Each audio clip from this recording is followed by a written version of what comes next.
Dans cette vidéo, on va attaquer la partie PHP de notre site web. Mais avant de faire cela, on va devoir télécharger un nouveau logiciel qui s'appelle WAMP Server. Donc pour télécharger WAMP Server, il faut aller sur cette page, wampserver.com/download.php. Et tout en bas, vous trouverez le lien pour télécharger WAMP Server 2.1e. Une fois que vous aurez téléchargé WAMP Server et que vous l'aurez installé, donc l'installation, ça se fait automatiquement, tout est simple, ça se fait automatiquement.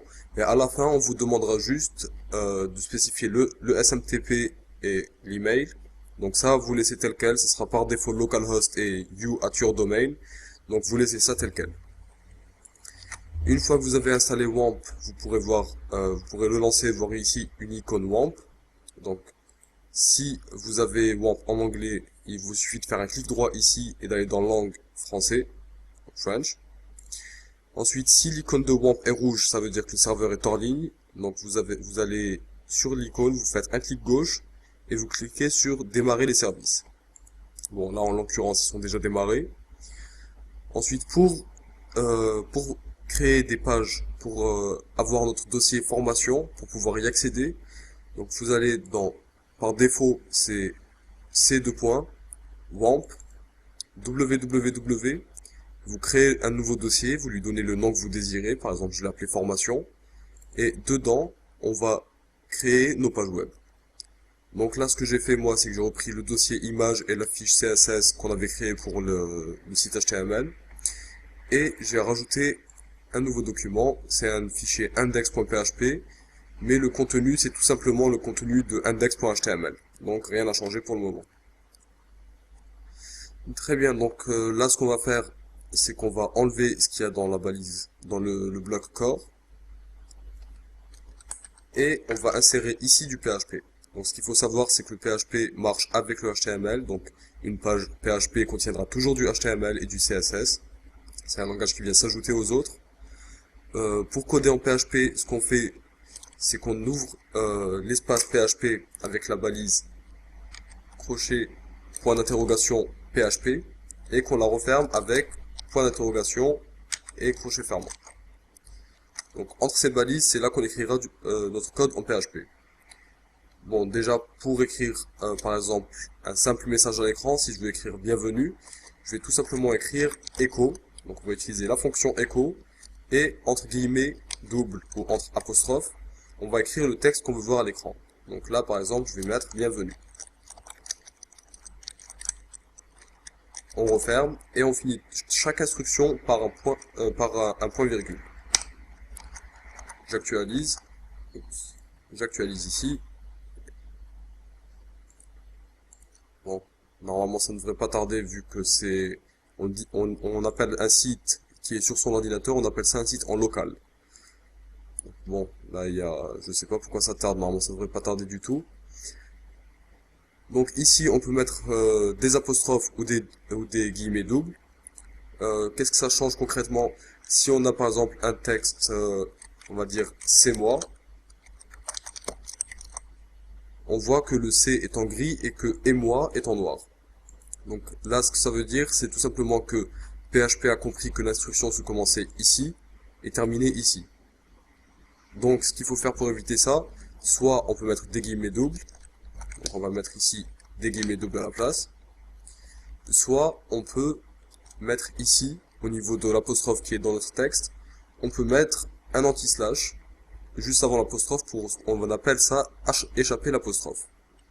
Donc ça fait que PHP comprendra que c'est une apostrophe qu'on veut afficher telle qu'elle, et que l'instruction continuera normalement. Voilà, donc ici on a bien le bienvenu qui s'est affiché, je sais pas pourquoi ça a tardé autant. Si on actualise, on voit bien le texte c'est moi. Quelque chose d'autre qui est important en PHP, c'est que toutes les instructions finissent toujours par des points-virgules. Donc là je vais dupliquer cette ligne. Je vais dupliquer ça. Maintenant si j'oublie ici le point-virgule, je sauvegarde et j'actualise, on a une erreur. Donc l'erreur, qu'est-ce qu'elle nous dit concrètement? Ça c'est une erreur qu'il va falloir savoir lire, parce que c'est une erreur qu'on aura en général très souvent, peu importe notre niveau en PHP, parce que des oublis de point-virgule ou d'accolade c'est vite arrivé.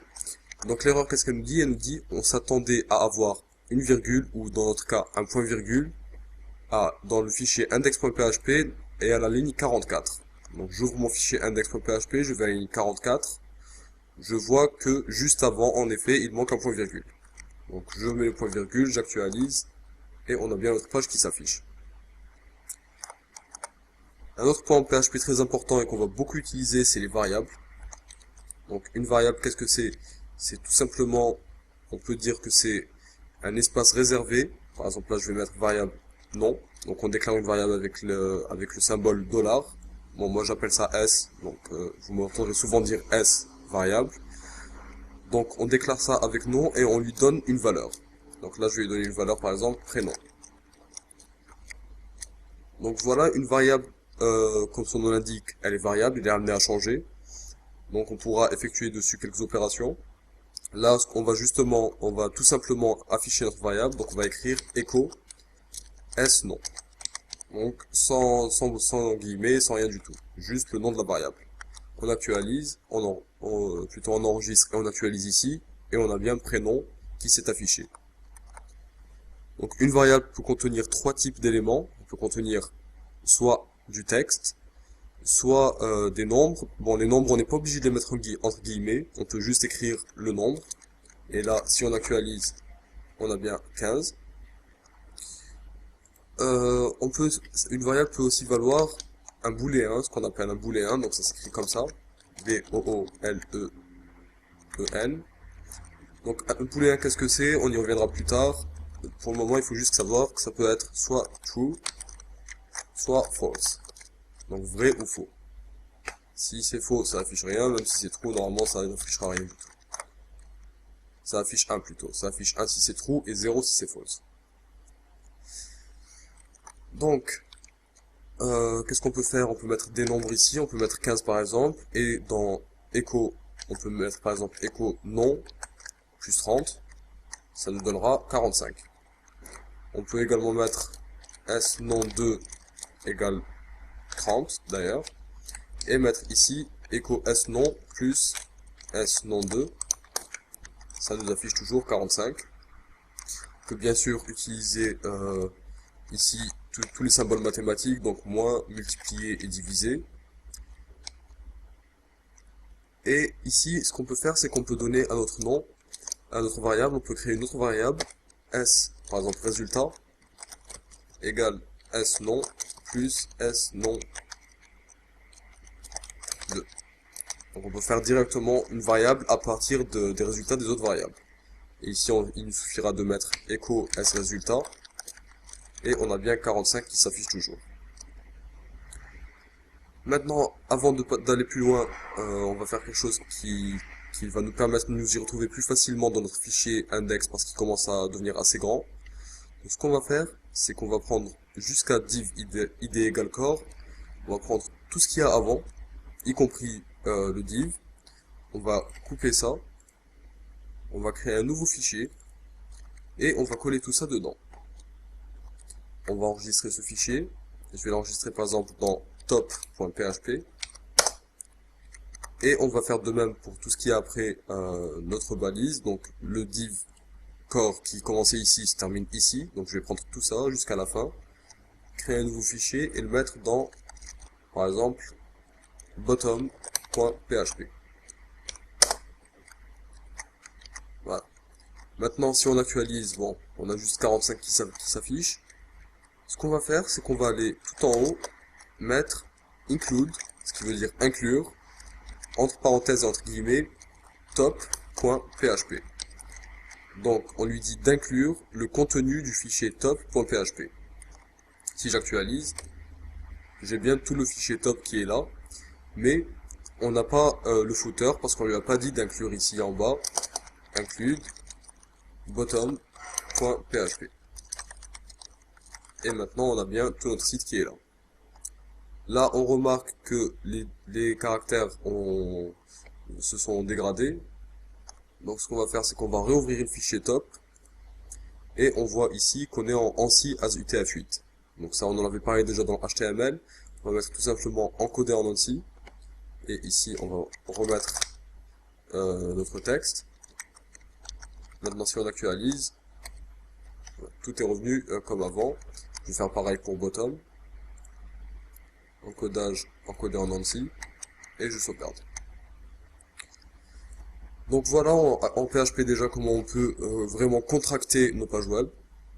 Donc plutôt nos fichiers. Donc ce qui va beaucoup nous aider par la suite parce que comme ça on n'aura plus besoin de toucher au fichier, par exemple bottom.php qui contient juste le footer, on n'a plus besoin d'y toucher, donc de préférence autant ne pas le voir, on peut se concentrer uniquement sur notre fichier PHP.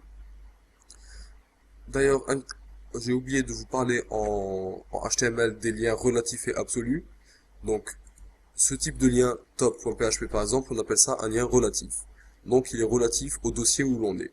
Là, concrètement, par exemple si je mets image top.php, ça veut dire, bon ça marche aussi en HTML bien sûr, ça veut dire à partir du dossier où l'on est, tu vas dans le dossier image qui est dans le même dossier ici, et dans ce dossier tu vas trouver un fichier top.php.